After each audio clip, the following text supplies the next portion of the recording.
Hello, this is Vince Edwards with Empire Builders, here to cover the top 12 tips to start raising capital for your new business or venture. Here at Empire Builders, this is what we do. We help you raise capital, we help you build your own empire. So let's just get started, let's get into it. First tip we have is you need to flesh out your idea, product, or service. Obviously, you've come up with some great idea, some new invention, some way to do things better, some way to deliver things better. So, what you got to do is flesh that idea out. Let's figure out how to take that idea and turn it into reality. Figure out how to make that product. Figure out how to deliver that service. These are the things that you're going to want to do right off the bat. If you woke up in the night with this genius idea, how many people have done that and never done anything with it? So it's up to you to execute and take it to the next level. So that leads us directly to the second tip, which is you have to do your research. Do your research, do your research, do your research. You need to research the industry that you're going to be dealing with, the competition, the market, the viability of it, the pricing, who's your customer, who's the audience going to be. Can you monetize this thing? Will it make money? What separates you from all these other outlets that are doing something similar? So you want to do your research and look up articles, read everything you can about what you're talking about, what you're doing. Figure out how what you're doing delineates itself from the rest of the crowd. I mean, if you're able to do that, you're probably onto something. And for you to be onto something, that's why you're moving forward and looking to raise capital, take this thing to the next level, make it a truly scalable business. The third tip is you're going to then need to establish your initial team. That team is going to be the folks that can help you do those same things. Take that idea to reality, make that product, or deliver that service. Figure out who do you need to help you get to that next level. And you're not going to be able to afford to have employees. So they're going to be, a partner somehow, an independent contractor, an actual owner in the business with you that has stake in the game as well. So there's a lot of options for that. We'll talk about that with partnerships and things later in another video that we're going to do, because we're going to be a resource, by the way. If you're a startup entrepreneur, you want to subscribe to the channel. But again, we'll talk about that more in depth. But figure out who right now you want to figure out who's the team. Who do I have to take this to the next level, to make it operational, to make that product come to life, to make this business actually become a business, become an entity, which takes us to the next tip, which is establish your business entity. Figuring out how to form your business and what formation it should have. We'll go in depth a little deeper over the choices of that, on what to do, what's out there now, and what people would advise you to do. In the meantime, you can consult your local attorney or just figure out anybody else that helps your accounting, that helps start up businesses, and they'll give you some advice. But you can research it on your own. Typically, you have the main choices are S Corp, C Corp, or LLC. But I'll have another video more in detail about that. Obviously, if you're looking to raise capital, you're looking to take investors. So that's going to throw out a sole proprietorship. It's going to throw out a general partnership. But again, we'll talk about that more in depth, or you can contact your own resources on that. And that takes us to the next tip, and that's you need to develop your executive summary. Now, I know you may say, okay, why you say the executive summary next? Because it is a way to develop and make you understand how to talk about your product in a short and concise way. An executive summary is typically a one-pager, sometimes front and back, sometimes on one page. My advice to you is to go to a website called www.gust.com. This will also be in the notes underneath this video, so you can refer to it later. But they have an excellent template there where you can actually put your business on their website for free, but also help you develop your executive summary by covering each segment of what it needs to take for your business, as far as information about your competition, about your market, about your product. But it makes you do it in so many characters, so many words, so that you're not over talking it. You have to figure out how to discuss this in a short, concise manner. So it's a great exercise to go through, and what you'll understand is by doing that, you'll cover every subject that most investors would eventually look at, but you'll do it in a short, concise way. Then you can take that with your research and start to build what we call your presentation or pitch deck, which is the next tip. This is what you're going to pitch to investors or people looking to invest in your company. And your pitch deck is where you're going to glamorize it up. You're going to put in put in the graphics. You're going to make it look good, but you also have a great amount of content that you got to put in here. There's a great link I'm going to put on to a YouTube video on that covers how to build your pitch deck in 13 slides that you can do a 10-minute presentation. So that's going to be in the notes down here. I think it's a great viewing for you, and you can learn how to put a pitch deck together right there on your own.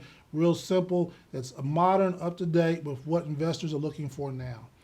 The next thing you're going to need to develop, which will actually part of it will go in your pitch deck, is your projections, your pro forma. And that's usually, industry standard is a 5-year projection of how your business will translate over 5 years. That's what you can develop other information off of. At the minimum, you need to do 1 to 3 year projections on your business. But I recommend, if you're going to do that much, go ahead and do a 5-year projection of pro forma. There's resources that help you. There's actually templates you can buy and whatnot. But I think the best thing to do sometimes is just, even off of Excel spreadsheets, to start taking a deep dive into the numbers and what it's going to take. And it's a great exercise. And again, you understanding what it's really going to take to create this product, deliver this service, or make this idea come to life. Because then you're going to start looking into the numbers and what it's going to cost, how many people it's going to take, what materials do you need, what kind of marketing, what kind of advertising you're going to do. Again, this is a great way to start formatting this thing into all these things go into your overall business plan. It's just, this is the way investors like it to be delivered to them in today's time and age. After that, you've come up with these projections pro forma. Part of when you start looking to get investment money and raise capital is you need a valuation. So you have to determine the valuation of your company.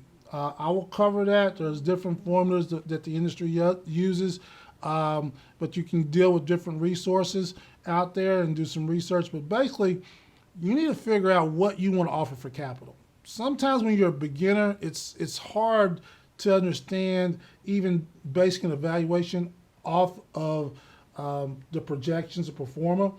But you need to understand what you're willing to give up to get how many dollars you need to move forward. And there's different people here at Empire Builders, it's one of the things we do to help our clients. But again, you can look to join the Warrior Nation. We'll talk about that later. But again, this is another thing you have to determine some type of valuation. If you're not able to determine a valuation or feel like you can right now, the other thing you can do is there are other options when you're raising capital at this stage. You can do a convertible note, which people actually, it's a debt instrument that can convert into equity at a later time based off a later raise where you're actually able to determine a better valuation. And there's a new thing called a SAFE, which is very similar to the convertible note, except it's not a debt instrument, but it gives people the ability to invest in your company contractually, but at the same time, turn that investment into equity when you're able to develop a better valuation. And again, I'll talk more about those in future videos, but this is just part of the overall thing of what you need to start raising capital. If you do come up with a valuation or how much you're willing to give up of your company, be very wary of giving away large amounts of percentages of shares of your company for money. You don't want to enter into what I call indentured servitude. And again, if you subscribe, I'm going to get in real lot of detail over time, because here at Empire Builders, we want to help you if you want to do it yourself, take your company to the next level. But we're always going to be here for people who decide to join the Warrior Nation and fit our criteria. Next big thing for founders is you got to have skin in the game.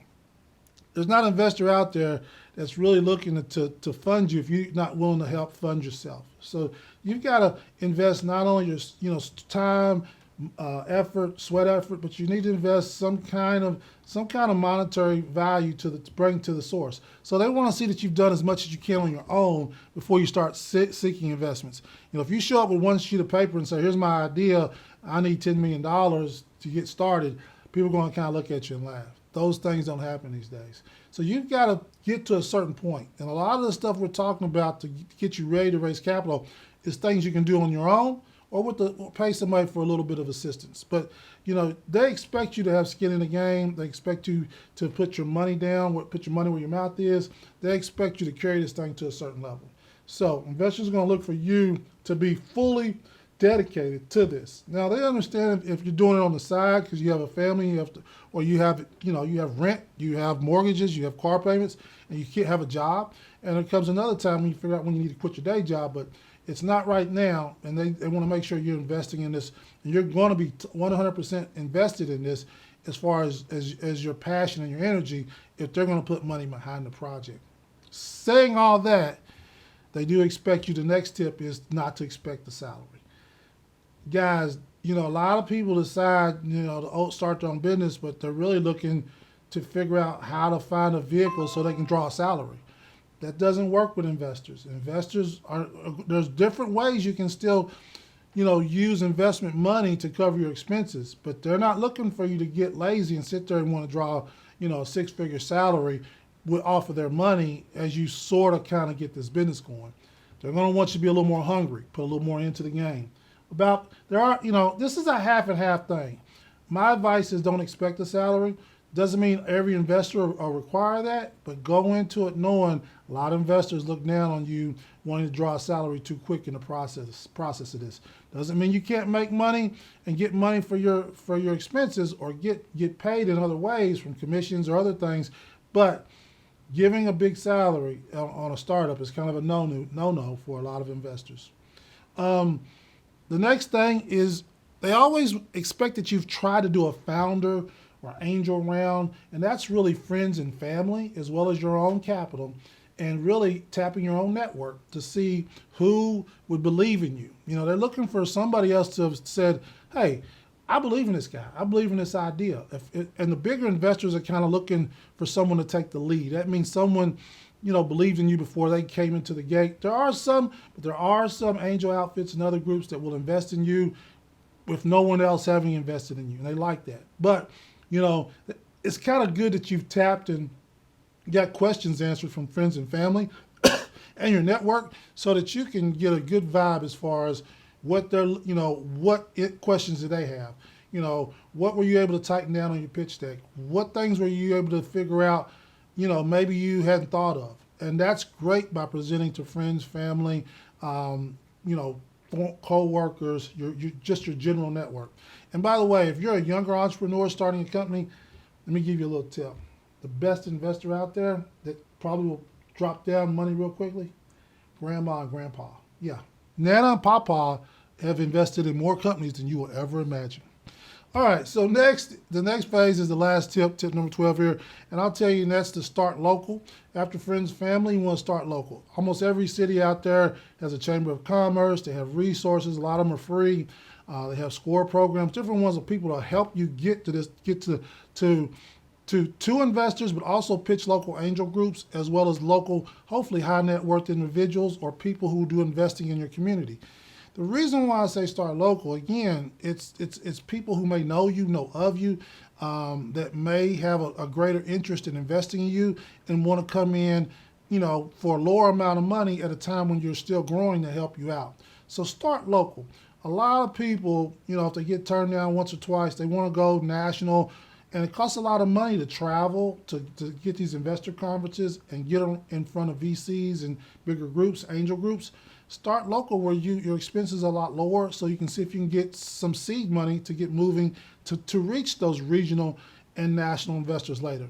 The other piece after you go local and regional is to look at industry-specific investors because you may be in an industry that area doesn't understand. If you're in the Midwest, they're more in the health science and manufacturing, but out west, they're in the tech. If you got a tech product, you might need to go where there's more tech investors. I understand that. And that's where it gets more industry and also what stage you're at. So you want to not do a shotgun approach, but try to do more of an assassin's approach where you want to try to go to the people who already invest in what you're trying to do at your stage in that industry.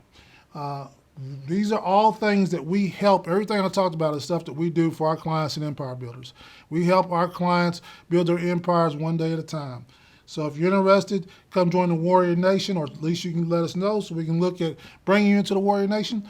But definitely, if you're starting a business, if you have a startup, if you're thinking about starting a business, subscribe to the channel because you're going to get a lot of great information coming over the next 6 months to a year. We're always here as a resource. Check the notes again for those links, and I look forward to talking to you again soon. This is Vince Edwards with Empire Builders.